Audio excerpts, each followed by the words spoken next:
Hello everybody, welcome to It Was Tuesday for another episode of analyzing Tekken 8 trailer footage, because the Tekken 8 information just won't stop. Obviously at Evo Japan, I just did a video on Evo Japan.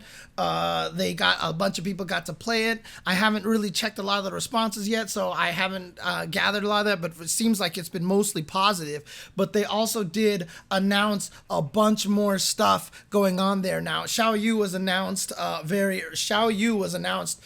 earlier than Evo Japan, but after I did the episode last week. So I actually have 3 trailers to watch here, and so I'm gonna try to make sure that I go through these quickly. So let's go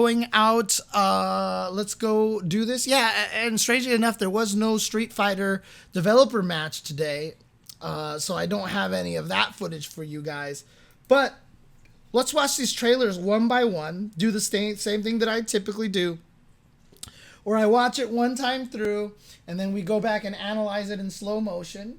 So we're going to start here with the Ling Xiaoyu trailer here.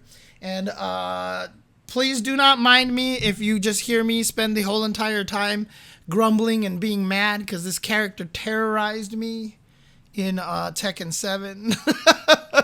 I got hyped when I saw King, and then Xiaoyu, I was like, oh. Here we go. Think you guys can hear this? Yeah, you guys can definitely hear it. Ling Xiaoyu. Unreal Engine, of course. Get ready for the next battle. Dancing. Tekken 8. New challenger. Ling Xiaoyu. Oh man, love Len Hart does such a great job here. Ugh. Now that was I mean, Magic 4, but it didn't knock down, right? I remember, so Spag actually came out with a video that explained a lot of differences, and yeah, Magic 4s don't knock down anymore. And I think that's a situation we'll see over there. No, don't beat up on King! Leave King alone! Leave King alone!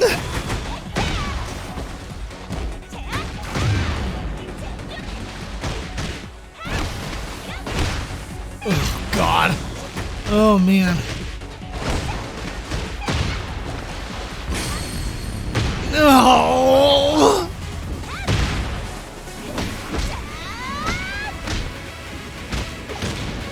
I like how her super's like, you know, outside of, you know, big old explosion at the end, is trying to be all realistic, and then you have Lars who's just anime. Oh God, Ling is too cutesy, I swear. Oh, that's right, King does beat up Xiaoyu in that anime, huh? Alright. Yeah, I mean, honestly, Operative, like, that's kind of how I feel too, right? Like, as a person, you know, who's obviously not super well versed in Tekken, like, nothing really seems to stand out about Ling Xiaoyu at this point in time. Eris said this game in real life looked much better than the trailers. He played it. There was actual social media posts where they invited people. So Steve, Rip, and Eris all got to go play Tekken 8 at some point in time. So yeah, but I wouldn't be surprised if this looked better than in the trailers, honestly, because this game is beautiful, and a lot of the times that's the way it turns out. These games just look, when you see them in motion in person instead of through a YouTube video, it's so yeah, that's right, Maximilian was there as well. But yeah, I mean, for the most part, from what I can tell, I mean, Ling Xiaoyu just seems to be doing Xiaoyu things, right? So obviously the main thing we're looking for here is like Art of Phoenix stances here, but we're not seeing that. But like I said, that's a big one right there. Now, if I'm not mistaken, Ling Xiaoyu's standing 3 just knocks down automatically, but her standing 4 is a Magic 4 button. I'm not sure. Someone definitely fix my face if I'm wrong with that, but that sounded like a counter hit, a Magic 4, but it just knocks I guess it was a knockdown. So no, I think Ling Xiaoyu, she doesn't have a magic 4. Her standing 4 just automatically knocks down? No, because it was like the sideways kick that Ling always did that knockdown. Are there any Ling experts in the chat here that can correct me on this one? But there's the Art of Phoenix right there. You know that's not going to go anywhere. There's no way Xiaoyu would never have that stance right there. There's the low profiling that she's so good at. Oh, the hop into throw. And then goes into the back turn character.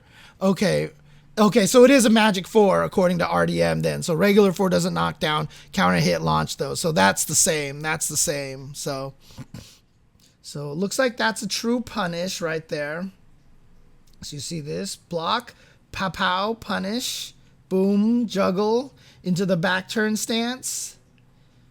Into the so what Spag had talked about was that, you know, in Tekken 6 it was the bound, so you punch someone down and extended your combo. In Tekken 7 it was the tailspin, you punch them back or you launch them sideways and you extend combos. But in Tekken 8 it's the launch up, that where they spiral upwards, that allows you to extend the combos. So they've gone all 3 different directions. They went from down to forward to up now. So that's the combo extender right there, more so than the tailspin. It's the pop up, I guess you can call it.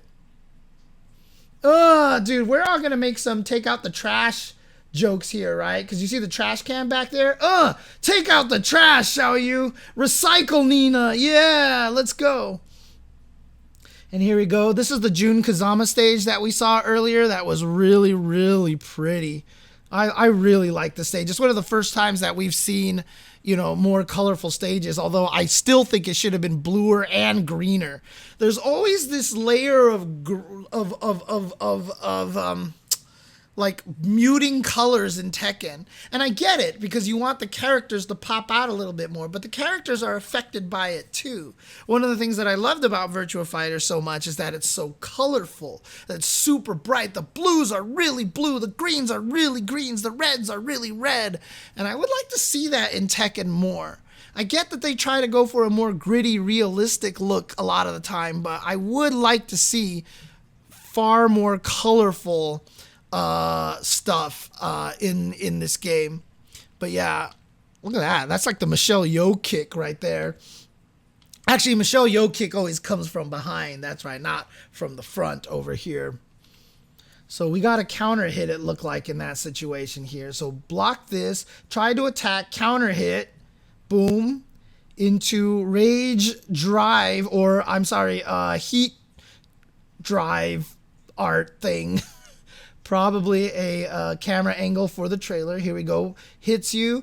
Probably a counter hit only combo, but that's a heat engager. So her palm, this is obviously one of her signature moves. And it really seems like they tried very hard to make a lot of signature moves the heat engagers. So this is definitely a very signature move for Ling Xiaoyu. And here she goes in for the heat engager. Shouldn't be a true combo. This is just a mix-up situation over here. But King eats that, and all these trailers make it look like a true combo, and I think they do it on purpose. But if I'm not mistaken, that's not supposed to be a true combo. I don't know if this whole thing is a natural combo here. So brah, brah, brah, bop, like that, because that, I'm not sure. Was that a natural combo before, or is that completely new? I'm not sure, but definitely gets a knockdown, leaves her in back turn. It's a little bit of a punish over here. And then here we go, catches him sidestepping. Yeah, but like I said, a lot of the things that we see in here, and there you see it again, the heat, that's the she's already in heat over here, gets the hit, spends it into the heat dash to extend the combo here. Oh, that's a new sequence according to RDM. Thank you, RDM, by the way, for being in the chat and helping me out with this. Appreciate it a lot. Boom. There's that tailspin stuff over there. Ugh. Her handstands into back stance is new. Oh, okay, cool. Ugh. Fist counter hit here. Blam! There we go. In the super. And here we go. Beat you up, beat you up, beat you up, beat you up. This is for revenge for beating me up in the Tekken anime. Take this, king. Kaboom. Oh, that's cool. She spins her hand, and that's what causes the big spinning force that makes King spin like that. That's actually kind of neat. And then gritty, dark, muted colors for that greedy realism. Yay! Stay classy, San Diego.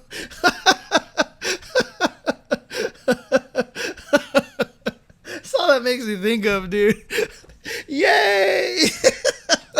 There's a lot of Ron Burgundy references in our fighting games these days, isn't there? I think it's supposed to be Tai Chi. Yeah, I believe that's supposed to be her fighting style is supposed to be Tai Chi. Let's go. Let's do this. There we go. The next trailer over here. This is going to be Leroy Smith. I almost called him Leroy Jenkins. Oh my God. Leroy Smith. Here we go. Ugh.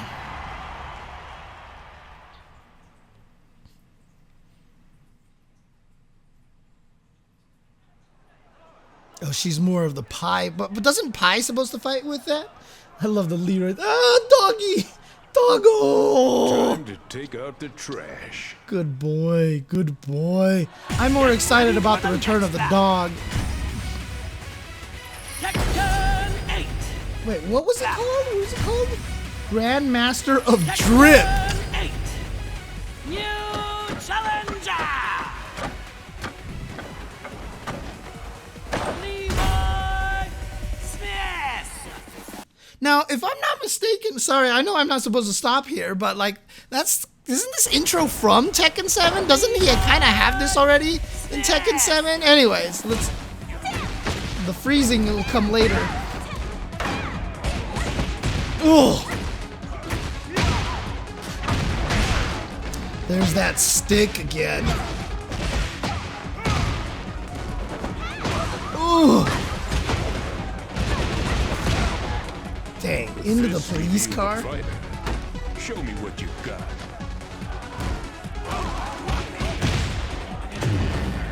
Ooh.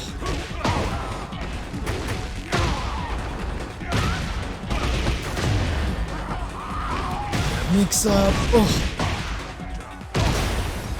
Jesus.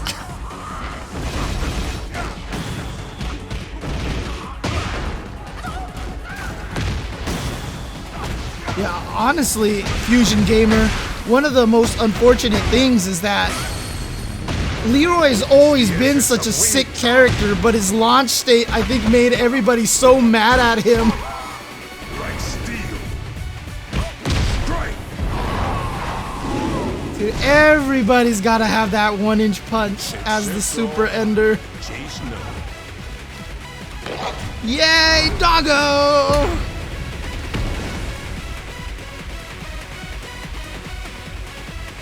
I mean, obviously having the Wing Chun style of fighting is so cool because it's such a distinctive style, and when you see it replicated in games like this, it's really, really exciting.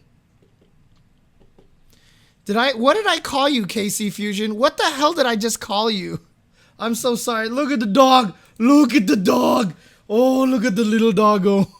Look at the doggo. But yeah, he is definite. Oh, did I call you? Oh, okay. Fusion Gamer. Okay, KC Fusion. I'll just call you that from now on. But yeah, this guy is sick looking. And like I said, if it wasn't for the fact that he came out so busted and kind of causing a lot of people to not be, to actually see Leroy and be like, oh God, be terrified. So, okay, so lore-wise, Leroy did show up in the anime, right? So, Sugar is the name. But yeah, if I'm not mistaken, this is the same intro from Tekken 7. So it seems like there's a lot of stuff that they kind of recycled from Tekken 7 for him because he's so brand new. It just seems like that they probably didn't want to go around and change too much of the character. And also probably when they added him to Tekken 7, how much you want to bet he was like in pre-planning stages for Tekken 8 or something, and maybe they just kind of made the decision to pull him back into this game. Not sure. Oh, dang. Is that like a kick fake there? Because it looks like he's about to kick. Oh, no, that's him going into a stance and then kicking low. Got it. Okay. And then power crush. We didn't see any power crushes from Ling, which was interesting. Oh, dang, he has a parry. Okay, so we see Ling's signature move. There's a gap in between there. Parry. He's always had a parry, though, right? This parry is not new, if I'm not mistaken. And then bap, the double fist. Boom. It's so cool looking. And then tick, tick, tick, tick. Ugh. I forget. Did they actually give Kung Lao a 1-inch punch at any point in time? Did they give Kung Lao a 1-inch punch anywhere? Because he obviously does a lot of the Wing Chun looking kind of stuff too. Oh, that's right. Liu Kang has it, of course. And there we go. Always shows them catching side steps in these videos. So out of the stance, he's got a tracking move that catches the side step. So there's a stance. Got you. Close enough to get the clean hit. So the sweep. Oh, hits the AOP stance. Now, if I remember properly, Leroy is allowed to use the stick once in the match. Not even once per round, right? Is it once per match that he's allowed to use the stick?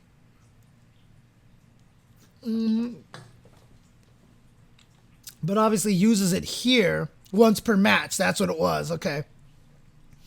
But yeah, obviously a very, very powerful move. So the reason why it's a once per match thing, because it's really powerful. I mean, look at this. I'm assuming that's a low hit. You get a launch off of it. So it's actually really, really nice to have. And look at this big old combo he gets off of it. Ugh. Oh, what? So he can go into a counter, a sabaki on whiff like that? Look at that. Into the police car. Launch into the police car. Dang. And there's that stick. God, he is kind of cool. No, I don't think so, Razalicious. I think Law's nunchucks are just going to be part of his moveset. But for Leroy in particular, the stick is just too powerful of a move to have available to yourself. Now, obviously, we don't know if they're going to change anything over here. Punish, pow, launch, activate, burst into that rage chop thing, that pseudo bound, and there's the up flip right there. And then ends the combo right there. And then here we get the counter hit. That's a counter hit standing 3, it looks like. Yeah, that's some standing 3. Goes into the stance. And here we go into the heat engage. Boom. And then spends it out on the finisher right away on the heat drive. Because you can see he goes into heat. Literally, like, he's not glowing white. Boom, go into heat. Dash through. And then bam, gets the hit and then goes straight into the heat ender here. Because you can see hits here and then the white glow goes away. Big old heat engager startup. Here's the mix up again. And you can see Law actually blocking it. Yeah, see, he's able to block it here, showing again that heat engager startups are blockable here. So he's blocking that, but then he spends it right away into the heat dash at the end to keep aggression going. And then he actually hits Law out of trying to counter here, and then he gets the finish like that. So, but because it was a raw burst activation, when he spends it for the heat drive over here, so activation, spends it for the heat drive, but he's still in heat because that activation, I think, gives him the 2... Yeah, that's right. Heat engager into dash forward gives you 2 uses afterwards, if I'm not mistaken. So here we go. Doom activation into dash. So now he has 2 uses of it. Boom, boom, boom, block, block, block. Boom. There's use number 1 into heat dash. He's still glowing white, gets the hit, and then he doesn't expend it, but he's still glowing white in that situation. There's another counter, and that leads into a heat engage. So he has a Sabaki that leads into a heat engage here that allows him to keep the combo. Oh, wait, no, actually, he's glowing white already, isn't he? Yeah. So, again, when you are in heat, you have access to special powers and stuff. So I guess he's going to have the ability to have his counters actually be able to dash cancel into a heat rush into the combo here. And then uses the stick here. Now, how many stick moves did he have in Tekken 7? Did he have more than one stick move? Because that's clearly a different stick move. Oh, dang, was that the ender here? So he only had just the one. So this is actually new that he has 2 different stick attacks then. Which one was the original one? The sweep launch one was the original one, if I'm not mistaken. This is the new one, right? This is a new cane attack, if I'm not mistaken. Oh, no, the first one was the new one? Okay, so this is the old one. Got it, okay. Bam! To the chest. Ugh. And here we go. Rage art activated. Bap, bap, bap, bap. Oh, dang. He chokes you? And then, of course, they did a good job with the presentation on the 1-inch punch here. I like the fact that they do get the 2 stages of the like the first hit and then the push that we get from there.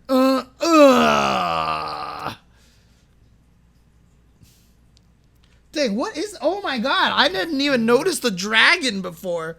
There's actually a dragon there. Check that out. That's cool. I don't know how I missed the dragon the first time. I'm glad that they put a semicolon there. Except all. Semicolon. Chase none.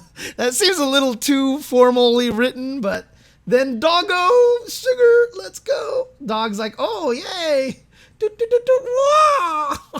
God. What a cute little dog here. Oh my gosh. Amazing dog. Yeah. Slobbery dog. But then again, these are very slobbery dogs. For sure. So that's Leroy. That's Leroy. Yeah, that's a great win pose. That's a great win pose.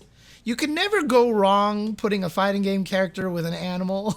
The animals are, dude, like Dizzy with the squirrel running around her and Exert is still one of my favorite win poses.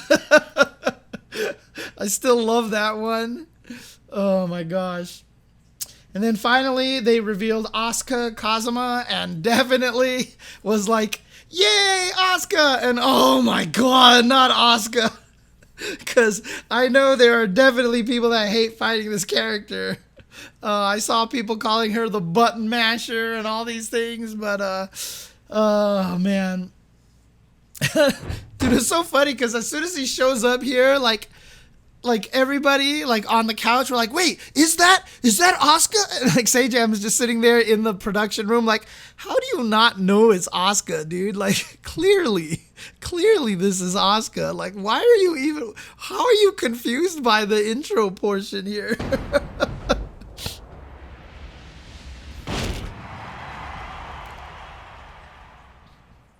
Definitely a very weird outfit that they chose for her. Definitely a very strange outfit.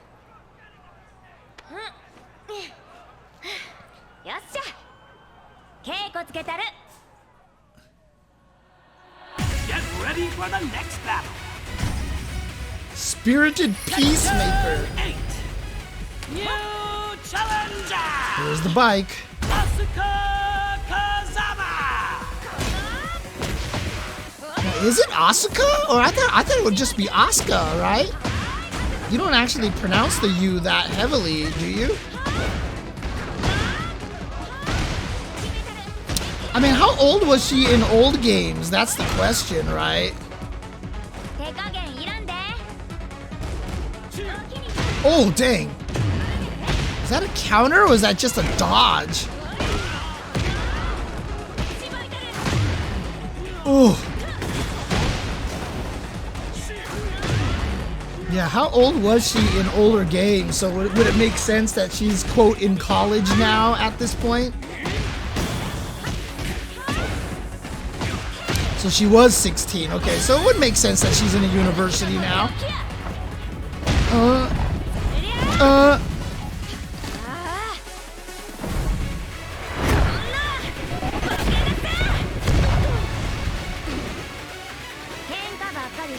It definitely looks like you can combo after her super.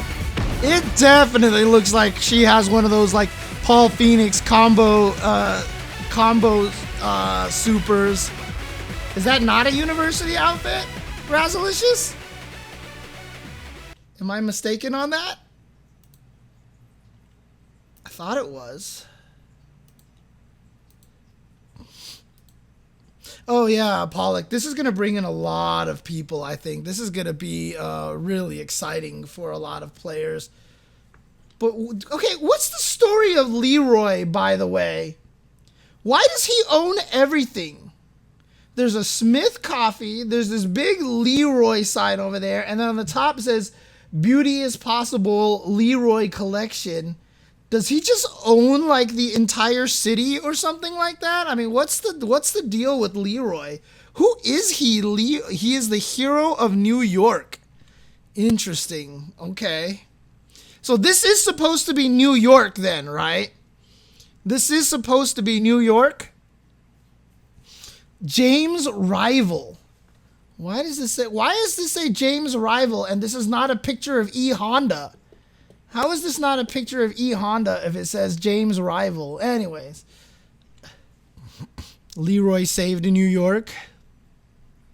I mean, it definitely looks like a university outfit, right? Or, I mean, it could be a police thing. I don't know, but like, it definitely looks, I mean, the whole sweater thing and everything like that definitely has more of a university look.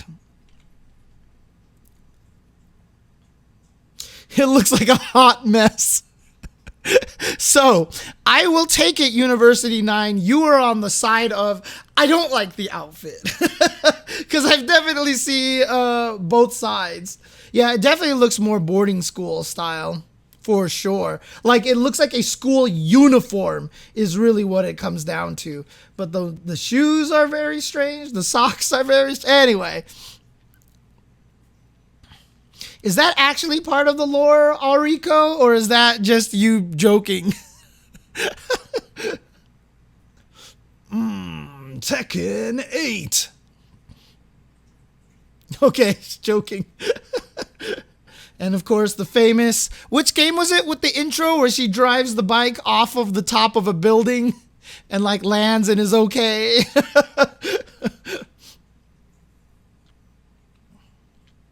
There's something very, oh, it's Tekken 5, okay. There's something very weird, like, while her face looks really good, there's something about her face that looks a little more uncanny valley than some of the other characters. Like, when I see it, it's like, oh man, they did a good job with the face model. But then there's like these weird, very weird subconscious things that take me right out of it. And I'm like, wait, that's CG. I can't explain it. Yeah, it might just look like an AI robot. It's like a robot trying to have expression. So here we go. There's that lunge punch that she has. Counters Leroy trying to come in over here. Boom. Looks like she gets plus frames off of that, but obviously looks like a high that you can crouch under and blow up, so you gotta expect it. But it also looks like a tracking move as well. And then he tries to go there, gets kicked, boom, boom. Tries to sidestep again. They love showing you killing sidesteps over here. In these trailers, blam. And then low block, punish. Into a throw thing. Is that new or is that old? Like, I don't remember seeing her do this. Attack, grab you. Is that a throw or is that just part of the combo over there? And then the launch that she always, and then she points at you. Oh, she has it, but not from that. Got it. So that part is new. And then, yeah. Bam, launch. Clean launch. Boom, boom, boom. Into the up spin. Into the jumpy punch.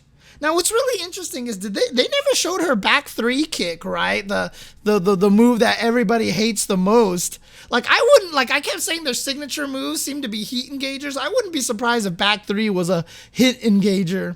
Yeah, I don't know what the pointing is here. Now, I will want to say, though, this hot dog guy is a little more concerned. Because if you remember in the other trailer, the hot dog guy just literally gave no Fs, right? Like, the whole card is shaking, and he's just standing there like, doo-doo-doo-doo. It seems like they actually, either that or the right side hot dog guy has not seen this before, but the left guy, hot dog guy, is like, whatever. Or this could be the same hot dog guy and it's just screen rotated the other way.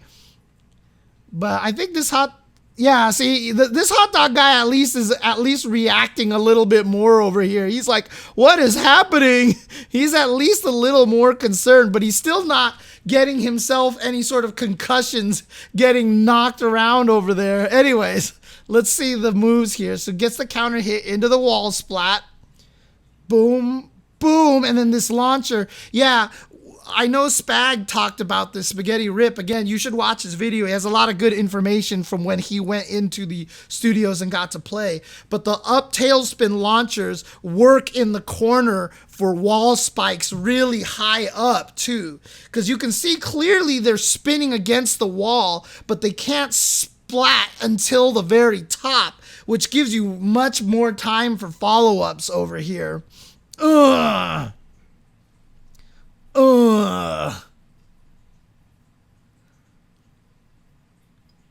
Don't hold any. Does Asuka just like pointing at people? She like pointing at people. Now, what's interesting about this side note is that pointing being rude is actually an American thing, I think. Because the thing about it is in Japan, they're never taught pointing is rude. So they point a lot. Like when you see Japanese players come up, they always point at people. They'll point at you and stuff like that. I remember when I had to fight Daigo in the Super Turbo tournament at CEO in Grand Finals. Like he walked up to me and I'm like, you're fighting me. And he was like, you? And then like he pointed at me. Then he kind of like chuckled because he thought he was going to play Arturo Sanchez, but I somehow beat Arturo Sanchez. And then Daigo walked up and I think he was expecting me to go fight Arturo in Grand Finals. But I came up and I'm like, you're fighting me. And he points at me. He's like, oh.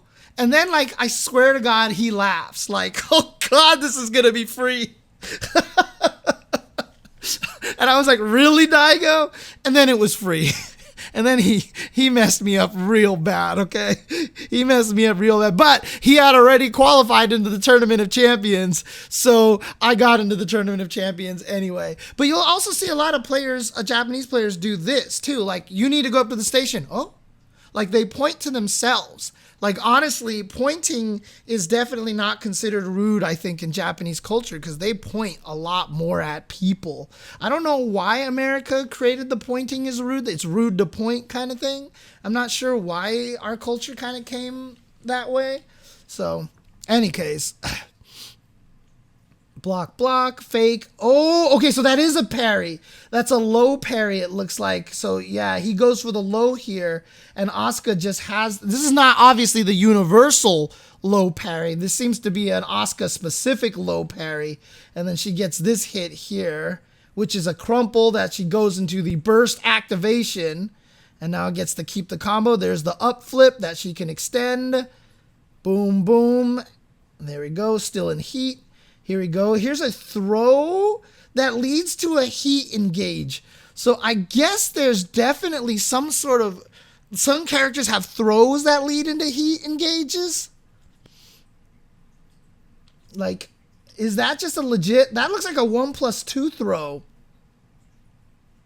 Oh, that's a hit throw that gives plus frames. Got it. Okay, so this can be blocked. So that can be blocked. But in this situation, it was not. Boom. And so now it gets even more plus frames because aggression. And she comes in here. Again, that's not a combo. That's just not blocking there on Jin's part right there. Dude, she's got dive kicks. She's Eliza now. Oh, even on block, it's a hit throw that gives plus frames. Interesting. Okay. Oh, power crush. Dude, that was a fast power crush. Or is that's an edit? That has to be an edit. Like, they just cut out part of the frames for some reason. Because going straight from here into... Oh, no, that's legit. That's just legit. Oh, maybe? I don't know. I feel like there's definitely some cuts here, but some people saying that this is actually a 15-frame power crush even in Tekken 7. And you guys are saying that it was annoying back then as well. But, I mean, it's the animation of it is so jarring.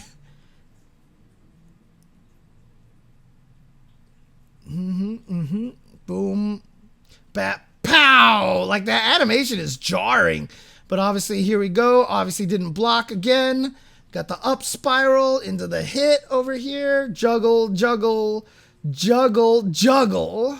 Stayed in heat. Here we go again. Sidestep, punish. Already in heat. So canceling that move into the heat dash so she can extend the combo. I mean, that dive kick is probably not available outside of that string, honestly, Machinex Soul. I don't think we saw it she ever did it raw, right? Then, bam!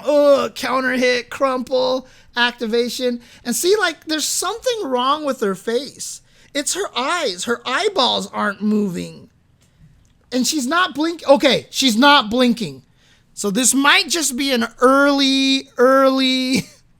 This might just be an early build. And that's one of the things. She's not blinking. That's what's making it so freaky right there. Like, she is literally not blinking. And that might be... See? She is not... Okay, there was a blink. Okay, thank God. Thank God. Because it was looking kind of creepy at first. But she does have some problem a little bit with, like, the dead eyes. I can't explain it.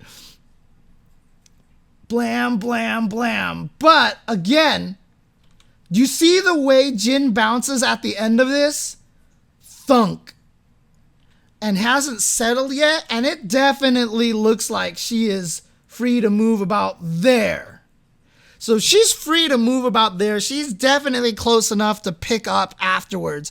I think her rage art is a combo rage art. I don't know if it was a combo rage art in Tekken 7, but my feeling is that she can combo after this, that she can keep going.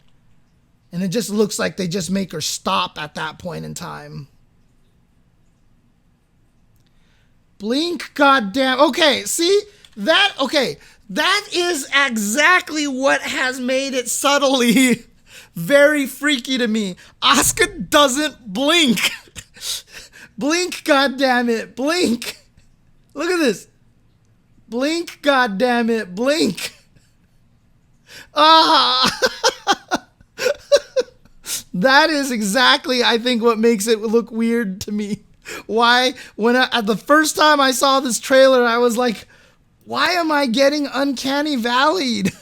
Why am I getting Uncanny Valleyed with Xiaoyu in particular? I mean, with Asuka in particular. Oh, man. So wait, what's the deal with Asuka and Lily? Are they rivals? And lore-wise, Asuka is clearly a protagonist, right? Unlike the, anti-hero-ness of Kazuya and Jin or whatever like that. So... Oh, man. What the heck is IRL voice ban? What is that? But wow, 10,000 points. Thank you, Hiro-kun. Lily thinks she's a rival. Okay. Okay, got it. So they are rivals. Well, Asuka sounds like she doesn't care, but Lily is definitely all about that, in other words. So sounds like Lily really is Karen to Sakura, right? Forced rivalry, wasted Asuka lore potential being a Kazama. I see. So in other words, Lily's like, you're a Kazama. You should be like crazier, more powerful. Rah! And then Lily keeps going after her, basically. I can't say anything for the next 3 minutes is the description. Am I supposed to not say anything? Or is they're not supposed to? I guess I'm not supposed to say anything for the next 3 minutes.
All right, for the sake of the people listening to this at home, I'm not going to do the full 3 minutes.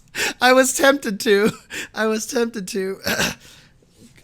Nunchuck? I mean, the thing about nunchucks is they're not even like, so for those people who are listening to this at home, I busted out my fake foam nunchucks from the Law episode, and I started flipping my nunchucks around, but then I almost hit Optimus Prime, the Lego Optimus Prime, so I freaked out and decided to cut this a little bit. But the funny thing about it is nunchucks aren't even really like crazy weapons, right? Like, they're kind of more Hollywood. Like, they were literally originally designed for crushing rice, if I'm not mistaken. They basically created 2 wooden sticks like this, and so basically in order to farm rice, you would swing them and use them to crush rice on the ground. And then because the monks were not allowed to have weapons, they basically took that implement and learned how to use it as a weapon, basically. That's what I've heard. That was the story that I've heard. And so they learned basically martial arts with that. So, but they're not actual like real weapons. So it's I have heard about the ban from Australia and stuff like that. But I just like nunchucka sticks. Is that what they actually call them, Operative? Like, I know that there was a ban on them, but I just can't see why, unless there was just a high incident of people bringing them to schools just to like hit people with them. Like, were they people actually going nunchuck crazy? Anyways, I have definitely spent like a minute and a half being silent. So let's go ahead and call it for this episode here of this analysis. But again, if you guys enjoy me going over these Tekken videos in a little bit more detail, obviously YouTube definitely likes it more when reaction videos are like, that was neat, like and subscribe, and then that's the end. But I definitely go into a little bit more detail, so let me know if you appreciate me doing that. But in any case, Tekken 7 looks really cool, obviously. A lot of people had lots of good impressions. Like I said, check out Spaghetti Rip's video already. I watched that, where he talked about his impressions and a lot of the things that are very different from Tekken 7 to Tekken 8, and a few things that are actually the same from Tekken 7 to Tekken 8. So did I say Tekken 7 again? Jesus, I am so bad at this number increase thing. Okay, I can't wait till this year when we finally get to play Street Fighter V, Tekken 7, and Mortal Kombat 11. So, I'm sure you're all looking forward to be able to finally get your hands on those games as well. So keep your eye over here, and I'll tell you all about Street Fighter V, Tekken 7, and MK11 as we get more news. Thank you guys for watching. Hope you guys enjoyed the content over here. And for again, obviously you guys do, because the day that this podcast graced your ears is the most important day of your life. And for me, it was Tuesday.